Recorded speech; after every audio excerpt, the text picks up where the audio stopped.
Hey guys, Luke here, and for today's video, we're going to be talking about the St George Illawarra Dragons. Now yesterday, they announced that Anthony Griffin will be their coach for season 2021. Now Dean Young will continue to coach him for the rest of the season. I'm pretty sure they can't make the 8 at this point. However, there has been a bit of an improvement since he's taken over, or slash Paul McGregor's been gone.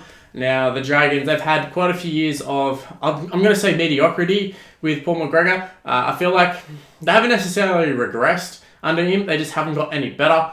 This year obviously wasn't great. Kind of contending for the wooden spoon at points during the season. However, they have picked it up in the back end of the season, and they kind of started that under Paul McGregor. So I won't blame him entirely. However, with the roster he's had over many seasons, they really should have been pushing for a top 4 instead of a bottom 4. So that's what I kind of mean. That they've kind of gone sideways instead of improving, especially when you look at the side with how many sort of rep players they've ended up having. Ben Hunt, Tyson Frizzell, Tarek Sims, James Graham, a host of players who are representative players. I'm probably missing some. Paul Vaughan, there's another one. They've had a lot of players who've played big games, yet when they play for the Dragons, they don't seem to produce. Though, like I said, they have improved a lot. So there are some positives going into 2021. I'm just not sure Anthony Griffin is the right man to coach him. I don't know. Well, what I'm trying to say is I don't know if he's an improvement on Paul McGregor. Seems like a very similar coach to Paul McGregor in many senses. Just the fact that I feel like Anthony Griffin has always kind of had his team sort of mediocre. Now, I know that sounds weird considering his last coaching gig was the Penrith Panthers, where he got the sack after having them in the top 4 with I think something like 6 games to go. It was very little left in the season, and he had them in the top 4. However, that was, if you look back at it, that was that season that they kept saying that he was playing them like real structured, and his game plan was real shit and basic, and then they'd end up behind by a little bit, and then the players would just go stuff this game plan and would just play their own game plan and do a massive comeback and win the games. So I'm pretty sure that was the season that Anthony Griffin was there. Therefore, he ended up getting the hook, no pun intended, that is his nickname, but he got the sack midway through the season. Well, not even midway through the season, well past midway through the season. So it does kind of worry me for the Dragons, because I feel like they do have a lot of potential this side, but then at the same time, he might be a good coach to help them sort of rebuild, because they are a team with potential. Maybe he's going to be a bit of a caretaker coach until Shane Flanagan is able to officially coach. Who knows? Who knows what's actually going through the thought processes of the Dragons and all of their higher-ups and even their players. I'm not sure if they want to play for Anthony Griffin. There's probably a few players who have played under him. Ben Hunt, Corey Norman. I'm pretty sure he was the guy who was adamant Ben Hunt was a hooker, and look, it's turned out that Ben Hunt's actually a pretty good hooker. So maybe he does have a bit of an eye for talent. But in terms of the Dragons in 2021, look, I'm kind of excited to see how Matt Duffy goes. I think he's come on leaps and bounds. I dead set thought this guy was going to be out of the league very, very quickly. I thought he was going to be one of those guys who, was a bit quick, and once he got found out, he was going to be done. But he looks like he's added a lot to his game, and he's actually been a very, very good fullback this year. So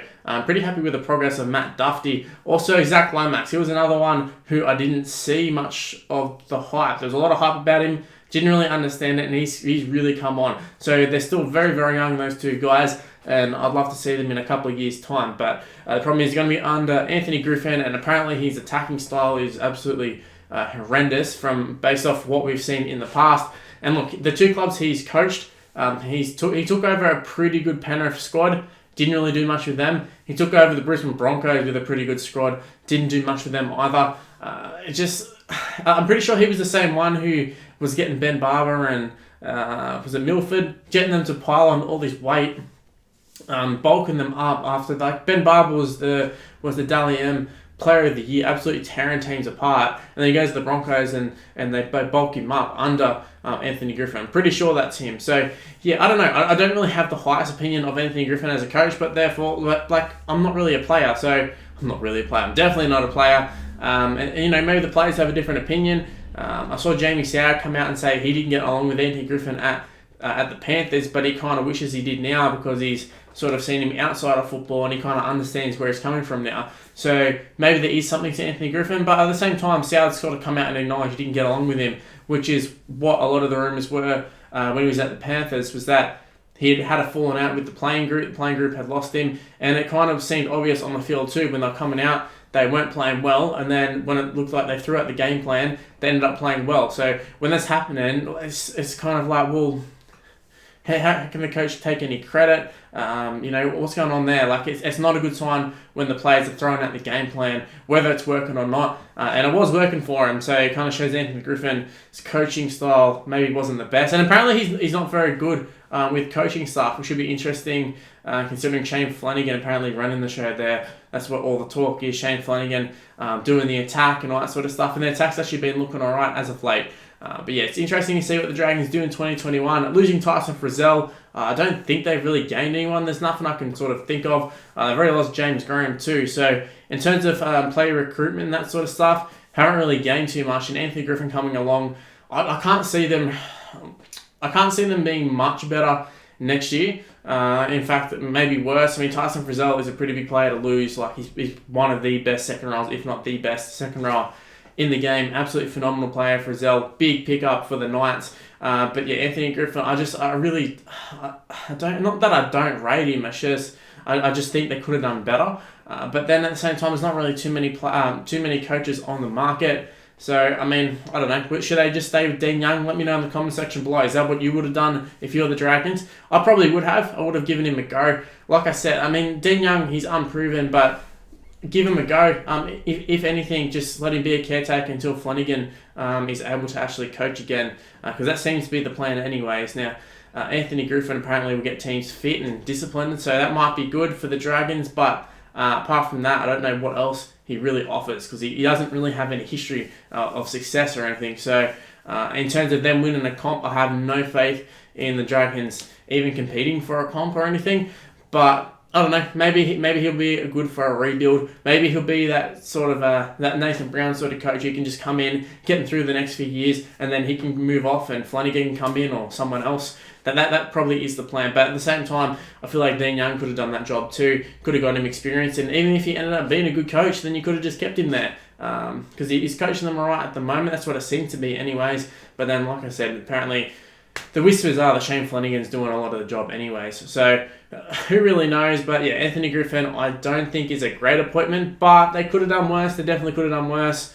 But yeah, I don't know how much worse. Anthony Griffin, like I said, I don't really rate him, but leave in the comment section below. Maybe you do rate him.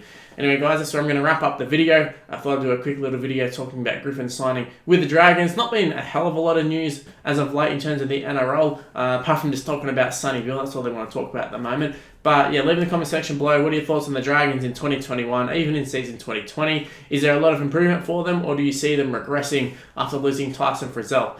Also, while you're at it, you may as well go ahead and leave a like on this video and subscribe to the channel if you're new around here. Also, turn on the notification bells. It's apparently pretty important as of late. Not as of late, as of like a good while now, because it lets you know that I've uploaded a video straight away. So you may as well go ahead and do that. Also, while you're at it, may as well follow me on social media as well. It's on the screen right now. It's Mr. Luke on my team. Facebook page is also in the description below as well. So go ahead and follow me on that.